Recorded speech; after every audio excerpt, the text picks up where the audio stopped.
All right, so the 2024 draft is done, right? So what do you think? I got some thoughts on it, and that's what this video is all about. So let me try to, I want to keep this one short if I can. Short enough, I always say that, and then we wind up with a 20, 30-minute video. But hopefully that's not the case for this, because it's just a quick summation. I just want to give you some quick thoughts on what I think, and how they did. And I don't know if you caught my pre-draft video, but I was kind of close with some of that stuff I was talking about in that video. They did a lot of stuff that I was saying that I thought they should do, right? So let's go check it out, all right? Let's see what they did. Let's see how they did. So the first round pick, right? They took the tackle. I said in my pre-draft video, a lot of people had them taking the tight end, but I said if a blue chip tackle was there, maybe you have to take the tackle because the two tackles they picked up this year, right? They're old, man. And who knows if they're going to be able to even finish out the season. This was a very good pick to me. I think this was the right pick. Now, if this guy is as good as they say he is, he's supposed to be really good in pass protection. I think he only gave up like 1 sack in his whole college career or something crazy like that. So you got to love that, right? And what you also got to love is they drafted basically their franchise tackle hopefully for the next 10, 15 years. So I thought this was a really good pick. And I'm sure you've heard at this point, Becton is gone now. Thank God, because I couldn't take any more of that guy. Hey, good luck to you. He went to the Eagles, I think. So, but man, that guy just, what a bust. So I'm glad they finally moved on from Becton, and they now have this guy, and maybe he is, the next DeBrickashaw Ferguson. You know what I'm saying? So, great pick. I have no problem with this first round pick. After going through what we went through last year with our line, how could you not be thinking tackle for the first pick, okay? So, good job with the first pick. Third round pick now. They traded up to get this guy. I think this is another really good pick. And from what I understand, this dude is a tough, strong receiver who is, he's like self-proclaimed. He's like the king of yak, right? But he is supposed to be really good after the catch. But what I like about this guy is he's powerful. He's like a really powerful receiver. He's not the biggest receiver, but he looks like he's really strong and powerful.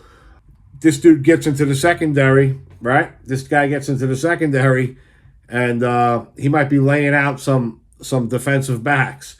So I love it. It's a great addition for Garrett Wilson's game, okay?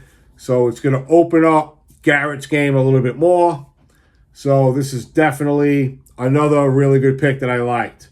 All right, then we had the fourth round, all right? A running back. So I'm like, when I saw this, I was like, how many fucking running backs is this guy going to draft? This guy drafts running backs in every draft. But when I looked into it a little bit more, this running back is supposed to be like a really powerful running back.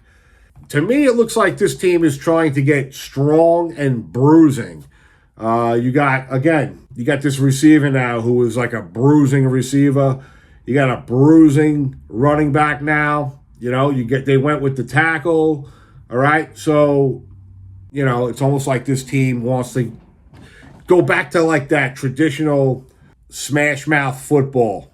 You know what I'm saying? Where, ground and pound and in your face and, just winning at the line and, that old school, just tough football. So then we had, now, if you watched my pre-draft video, I was going crazy with this. I said they had to draft. I didn't hold anything back in that video, just harping on the fact that this team had to draft a quarterback in this draft, somebody who can sit on the Rodgers, right? I kind of thought they were going to go after that guy Pratt, but instead they go after this guy, Jordan Travis. Now, I wasn't familiar with this guy. I got a brother who watches a lot of college, and he told me that this guy was really good until he got hurt, but he got like a really bad injury from what I understand. But even with that injury, I heard he still won awards for that season.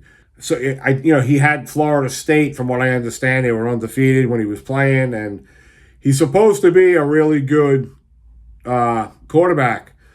He just got hurt really bad. So I can understand why they wanted to go with this guy, because he's not, he's probably still rehabbing, and it's a perfect fit to where he can really just sit, heal, and learn. And I heard an interview with him. He sounds like a good kid. Between Rodgers and Taylor, it's a win-win situation for this kid. So, that's cool. Sit, heal, learn, and we'll see what happens. Now, I'm going to say this. I'm going on record, and I'm saying this right now, okay? I still think this team next year, in next year's draft, should draft another developmental quarterback. Just draft another one. 3rd, 4th, 5th round. Draft another quarterback next year. And then you have 2 in the stable. Because I would draft one every fucking year until you find the franchise quarterback. That simple. So, to me, draft another one next year. It would not hurt at all. All right? And you can still pick up another one in the late rounds again next year, because guess what? You're going to most likely sit him on the Rodgers still, hopefully, if all goes according to plan, right? So then we had, I believe that was the first 5th round pick. That was another thing. He did a lot of trading out in this draft. Maybe I'll look at it quick, but I'm curious to see how much he stockpiled in picks for like next year's draft, or he must have, because he traded out a lot in this draft. He traded back. He did a lot. That's one thing I like about Douglas. I've always liked about him. He's like an old West fucking gunslinger in the draft. He's not afraid to pull the trigger on moving around in the draft, and I like that.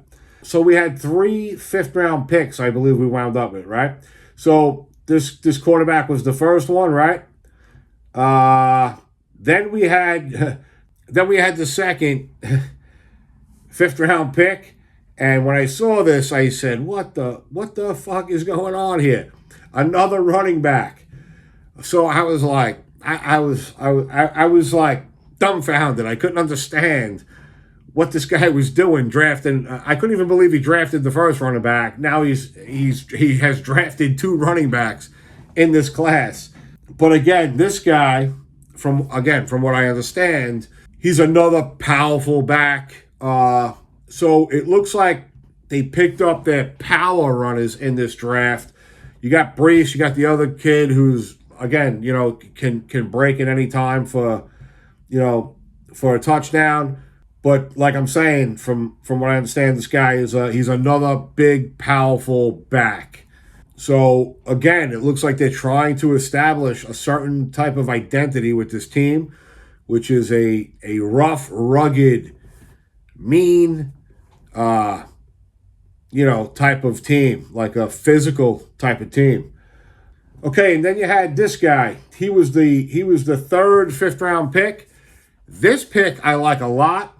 He is a Canadian Football League player. And from what I watched his highlights, and this guy looks like he's got a nose for the ball. I like the fact that this guy comes from the CFL. That alone, to me, is worth the risk on this guy, because listen, they play a different game up there. So it's a little more, it's a little more Wild West up there. So to me, this I think is the wild card pick in this draft to me. This guy could turn out to really be the steal of the whole class. You never know. I just got that vibe with this dude because, again, he's coming from the CFL. They play a different game up there.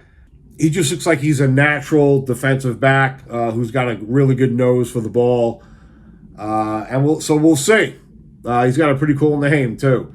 But again, this was a cool pick, I thought. Drafting someone from the Canadian Football League. You gotta love that. You gotta love that. And that takes us to the final pick that we had in the 7th round, which was the Mr. Irrelevant pick.